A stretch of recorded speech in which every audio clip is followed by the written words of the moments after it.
বাংলাদেশ জাতীয়তাবাদী দল এমন একটি দল যে দলে সংখ্যালঘু বলে কোনো শব্দ নাই। দেশনেত্রী বেগম খালেদা জিয়ার বিকল্প কেবল দেশনেত্রী বেগম খালেদা জিয়া। উনি বাংলাদেশে ওনার রাজনৈতিক জীবনে বেশিরভাগ সময় বাংলাদেশের গণতন্ত্র রক্ষার জন্য, ভোটাধিকার রক্ষার জন্য, আইনের শাসন প্রতিষ্ঠার জন্য, মানবাধিকার প্রতিষ্ঠার জন্য উনি সংগ্রাম করে গেছেন দিনের পর দিন। স্বৈরাচার বিরোধী আন্দোলন, ফ্যাসিবাদ বিরোধী আন্দোলনে ওনার যে ভূমিকা, ওনার সেই ভূমিকা অবিস্মরণীয়। ওনাকে 6 বছর মামলায় কারাগারে রাখা হয়েছে। উনি অসুস্থ অবস্থায় আমাদেরকে ছেড়ে চলে গেছেন।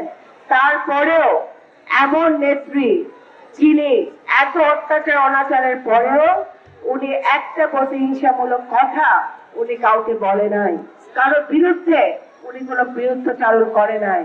এমন নেতা বাংলাদেশের মাটিতে, বাংলাদেশের রাজনীতিতে একজনই আছেন এবং আমি মনে করি ব্যক্তিগতভাবে একজনই, ভবিষ্যতেও এরকম নেতা আসার সম্ভাবনা খুবই কম।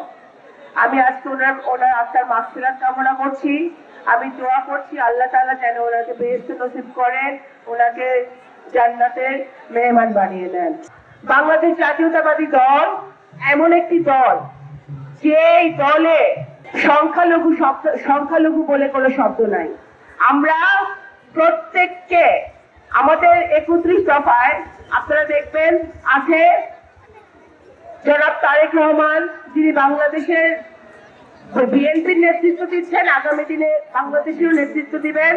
তারেক রহমান সাহেব এক রেইনবো নেশনের কথা বলেছেন। রেইনবো নেশনের বাংলা করলে হয় রংধনু রাষ্ট্র।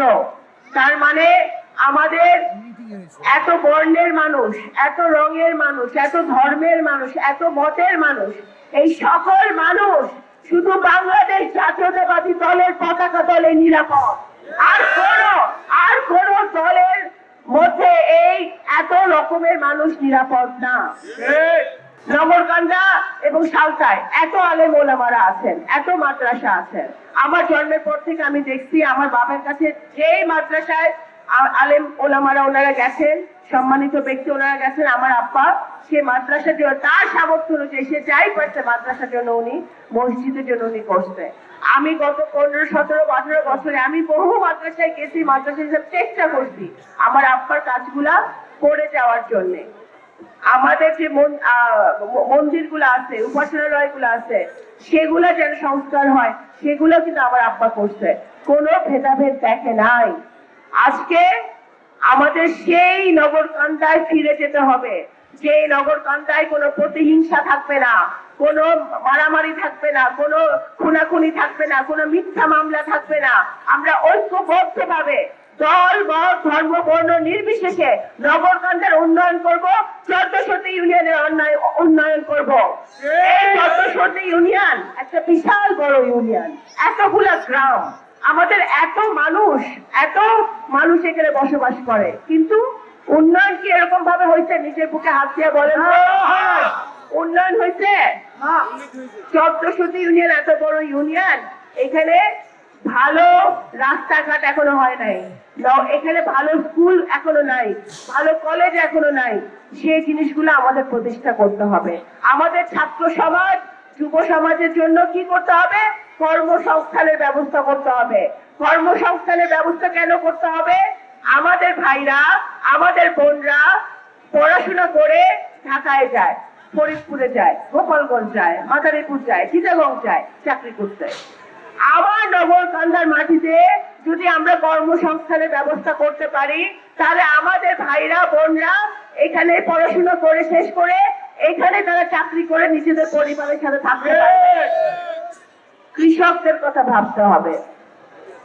আপনারা ইতিমধ্যে সবাই, এখানে অনেক মা বোনরা আসছে, আমি আপনাদের উদ্দেশ্যে একটা কথা বলতে চাই।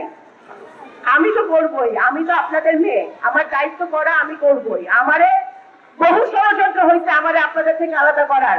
আল্লাহ ছাড়া কেউ আমাকে আপনাদের থেকে আলাদা করতে পারবে না। আল্লাহ ছাড়া কেউ রিঙ্কুকে 1400 নগরকান্দা সাধারণ মানুষের থেকে আলাদা করতে পারবে না।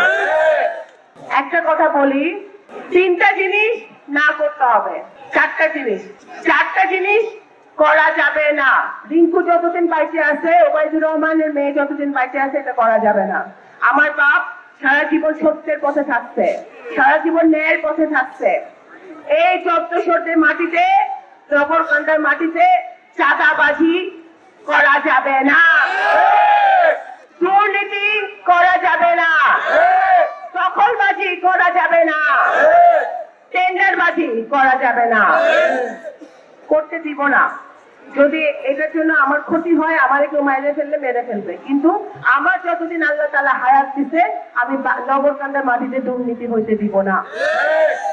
আমার যারা ভাই বোনরা আছে, হিন্দু সম্প্রদায়ের মুরব্বীরা আছে, বা যে কোনো সম্প্রদায়ের হোক, মুসলমান হোক হিন্দু হোক, আপনাদের কাছে যদি কেউ চাঁদা চায়, সে যেই দলই হোক, পুলিশে ধরাই দিবেন। আপনাদের কাছে যদি কেউ অন্যায় করে, পুলিশে ধরাই দিবেন। আমার পরিবারের কেউ যদি দুর্নীতি করে, পুলিশে ধরাই দিবেন। এটা সহ্য আমি করব না, কারণ আমরা বিগত দিনে কি দেখছি, 17 বছরে 5টা লোক 10টা লোক দুর্নীতি করছে, কিন্তু ভুগছে কিন্তু সাধারণ জনগণ। কৃষকের ঘরে ভাত আসে নাই, শ্রমিকের ঘরে ভাত আসে নাই, কিন্তু যে কয়টা লোক দুর্নীতি করছে, তারা হাজার হাজার কোটি টাকা কামাইছে নাকি? সুতরাং অল্প কয়টা লোক খারাপ কাজ করে, কিন্তু ভুগে কিন্তু আমার সব সাধারণ মানুষরা তারা কষ্টে থাকে। আমার কথা হলো, আমার বাপ সারা জীবন জনগণের পাশে ছিল। আমার ওনার সন্তান হিসেবে দায়িত্ব জনগণের পাশে থাকা। আমার বাপ যে কোনো মূল্যে মানুষের সেবা করছে, তার মৃত্যুর আগ পর্যন্ত উনি মানুষের সেবা করে গেছে। তার বিরোধী দল করে সেই লোকের সেবা করে গেছে মৃত্যুর আগেও। তো সুতরাং উনি দলমত দেখে নাই, আমিও দলমত দেখবো না। ইনশাল্লাহ আমরা একসাথে ঐক্যবদ্ধ ভাবে একটি সুন্দর উন্নয়নশীল নগরকান্দা সালতা গড়ব। কারণ আপনাদেরকে একটা কথা বলি, এখানে অনেক এমপি মন্ত্রী বিগত দিনে ছিল না? সব দলে ছিল। নগরকান্দা কিনে সারা বাংলাদেশ না, বাংলাদেশের বাইরেও মানুষ নগরকান্দাকে কিনে, ওকে ওবায়দুর রহমানের নগরকান্দা বলে, ওবায়দুর রহমানের নগরকান্দা। এই নগরকান্দা সালতার রাজনীতি, এই নগরকান্দা সালতার ভোট, এই নগরকান্দা সালতার মানুষ শুধু নগরকান্দা সালতা না, সারা ফরিদপুরের রাজনীতি কন্ট্রোল করে। এটা বুঝতে হবে। সুতরাং ইনশাল্লাহ আমরা ঐক্যবদ্ধ থাকবো। এখানে আজকে যারা আমাদের অন্য দল থেকে এসে আমাদের দলের একীভূত হলেন, আমি ওনাদেরকে সালাম জানাই। অনেকে আমার মুরব্বী, তারা আমার বাবার সাথে সবসময় ছিলেন।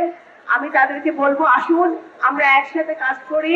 একসাথে কাজ করে সব হানাহানি, হিংসা, বিদ্বেষ, প্রতিহিংসা বাদ দিয়ে আমরা ঐক্যবদ্ধ ভাবে 1400 জন্য কাজ করি, নগরকান্দার জন্য কাজ করি।